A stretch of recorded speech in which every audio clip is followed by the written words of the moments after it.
आज हम लोग बेसिक ग्रामर नॉलेज का पार्ट 2 लेकर आए हैं। और ऐसा आपको हेडिंग से दिख ही रहा होगा कि इसमें लिखा हुआ है कि ट्रिक्स टू आइडेंटिफाई सब्जेक्ट और ऑब्जेक्ट।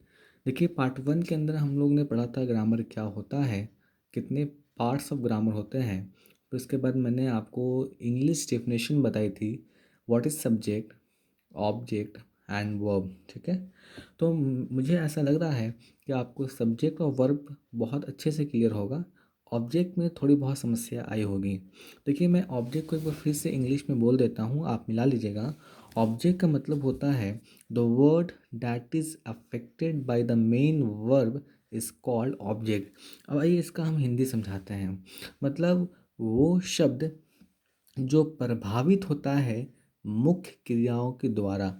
ठीक है, मेन वर्ब जिसको प्रभावित करता है, जिस शब्द को प्रभावित करता है उसे हम लोग ऑब्जेक्ट कहते हैं। आइए एग्जाम्पल लेते हैं, जो हमने प्रीवियस क्लास में लिया था वही एग्जाम्पल मैंने लिया था कि राम आम खाता है। तो आप मुझे ये बताइए, जो खाना शब्द है वो किस पर प्रभाव डाल रहा है। ठीक है, राम आम खाता है, इसमें क्रिया क्या है, वर्ब क्या है, खाना। तो ये खाना शब्द किस शब्द पे असर डाल रहा है। तो खाया जाता है, किसको खाया जाता है, राम के कि आम को। तो आपका जवाब आएगा आम को। तो जिस पे वो असर डाला, क्रिया जिस शब्द पे असर डालती है उसी शब्द को हम लोग ऑब्जेक्ट कहते हैं। Is it clear? आइए अब हम लोग जो है सब्जेक्ट और ऑब्जेक्ट को एक सेंटेंस के अंदर कैसे हम पहचानेंगे, वो सबसे बड़ा इशू होता है।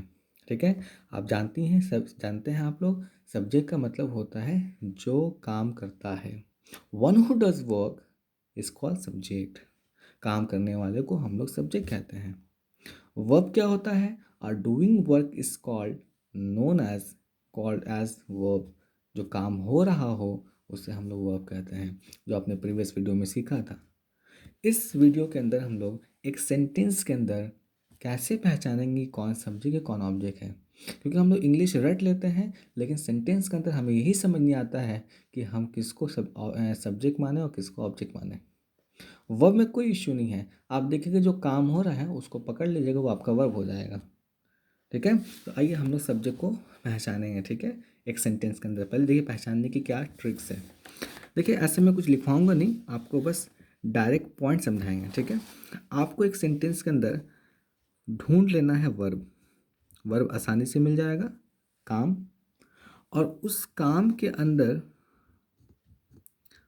आप क्वेश्चन पूछिएगा कौन से। ठीक है, क्वेश्चन किसे करेंगे, कौन से। जो आंसर आएगा वो आपका हो जाएगा सब्जेक्ट। आइए एग्जाम्पल लेते हैं।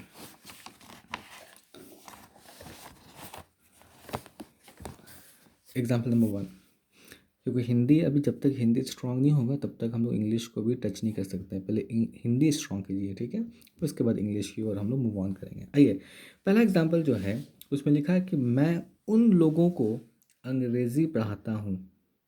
मैं उन लोगों को अंग्रेज़ी पढ़ाता हूँ। तो आपको काम क्या हो रहा है, तो आप फट से जवाब दीजिएगा, काम हो रहा है पढ़ाने का। क्योंकि मैंने बोला था कि वर्ब में किससे सवाल कीजिएगा, कौन से, हु से। जवाब जो मिलेगा वो आपका क्या होगा, सब्जेक्ट।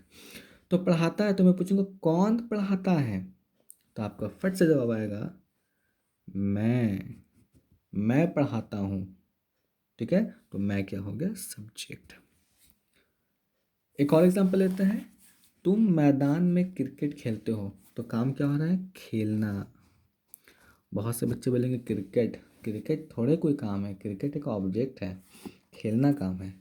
सवाल किससे करेंगे हम लोग, सवाल किससे करेंगे, कौन से, कौन खेलता है। तो आपका फट से जवाब आएगा तुम खेलते हो। कौन खेलता है, तुम। तो तुम क्या हो गया, सब्जेक्ट। ठीक है, तो ये दो एग्जाम्पल्स आपको क्लियर हो गया होगा कि एक सेंटेंस के अंदर हम सब्जेक्ट कैसे ढूंढेंगे। तो उसके लिए सबसे पहले आपको वर्ब ढूंढ लेना है, जो बचपन से हम लोग को पता है, कोई काम। काम में कौन से सवाल कीजिएगा, जो तुम्हारा जवाब आएगा तुम्हारा सब्जेक्ट होगा। Is it clear? चलिए आगे हम लोग मूव करते हैं ऑब्जेक्ट पर। मैंने कल बताया था वीडियो के अंदर, जो हमारा ऑब्जेक्ट होता है, ऑब्जेक्ट दो प्रकार के होते हैं। there are two types of object. ठीक है, first is direct object, second is indirect object. मैंने ये भी बताया था कि direct object is also known as non living thing. निर्जीव चीज़ को हम लोग डायरेक्ट ऑब्जेक्ट कहते हैं। इनडायरेक्ट ऑब्जेक्ट का मतलब होता है लिविंग थिंग्स, सजीव जिसके अंदर जान हो उसे लिविंग थिंग कहते हैं। तो एक सेंटेंस के अंदर ऑब्जेक्ट डायरेक्ट भी हो सकता है, इनडायरेक्ट भी। कभी कभी ऐसा देखा गया है कि दोनों ही हो जाते हैं, तो वो कोई बहुत बड़ा इशू नहीं है। अगर आपको सही से ट्रिक अप्लाई करना आ जाए तो आप दोनों ऑब्जेक्ट को आराम से ढूंढ लीजिएगा। ठीक है, तो हम लोग ढूंढने का काम करेंगे, ध्यान दीजिएगा। आपको फिर वही काम करना है कि आपको वर्ब ढूंढना है। क्या ढूंढना है? वर्ब। ठीक है, इसको भी पहचानने का तरीका क्या है? आपको पहले सेंटेंस के अंदर वर्ब, किसी काम जो हो रहा है उसको ढूंढ लीजिएगा। ढूंढने के बाद आपको क्वेश्चंस करना है। क्या करना है? क्वेश्चन, सवाल करना है। सवाल अगर आप क्या से करेंगे, सवाल अगर आप क्या से करेंगे तो आपको जो जवाब आएगा वो ऑब्जेक्ट आएगा। सवाल अगर आप किसी से करेंगे, ठीक है, तब भी जो जवाब आएगा वो ऑब्जेक्ट आएगा। तो आप सस्पेंस में हैं कि क्या से करें तब भी ऑब्जेक्ट, किसी से करें तब भी ऑब्जेक्ट।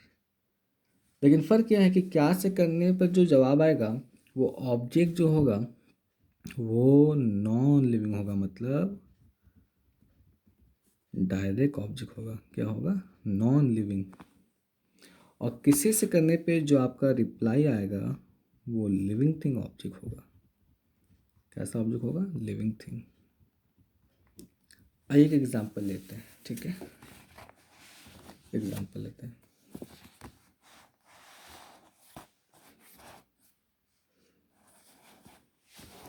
आइए फर्स्ट एग्जांपल, फिर से फर्स्ट एग्जांपल पहले फिर लिया था सब्जेक्ट के लिए, और फिर से ले रहे हैं ऑब्जेक्ट के लिए। अब हमें ऑब्जेक्ट ढूंढना है, तो ऑब्जेक्ट ढूंढने के लिए आपको वर्ब ढूंढना पड़ेगा। तो मैं बोलूँगा पहले सेंटेंस के अंदर कि मैं उन लोगों को अंग्रेज़ी पढ़ाता हूँ। काम क्या हो रहा है? पढ़ाने का। वर्ब ढूंढ लिया, क्वेश्चन करो क्या पढ़ाता हूँ? आपको फट से जवाब आएगा, अंग्रेज़ी पढ़ाता हूँ।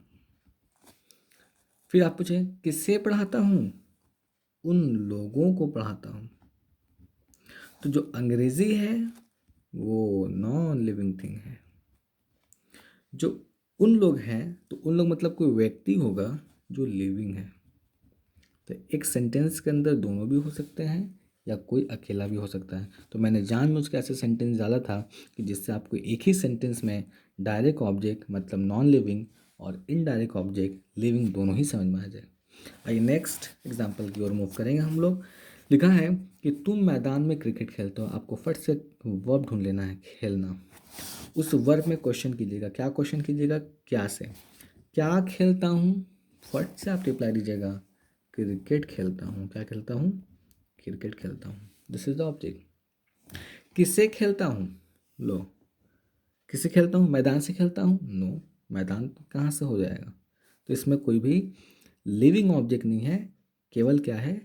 Non living object. ठीक है, कभी कभी सेंटेंस में दोनों भी हो सकता है, कोई इंडिविजुअल भी हो सकता है, तो ये कोई बहुत बड़ा इशू नहीं है। आपको पढ़ना है, पढ़ के समझना है। ठीक है, अब देखिए ये चीज़ तो यहीं पे ख़त्म हो जाती है। दो एग्जाम्पल मैंने एक्स्ट्रा लिखा है, अब इसको आपको घर पे सॉल्व करना है। ये एग्जाम्पल और ये एग्जाम्पल होमवर्क है, आपको इसको लिखना है। लिखने के बाद आपको इसमें सब्जेक्ट, वर्ब, ऑब्जेक्ट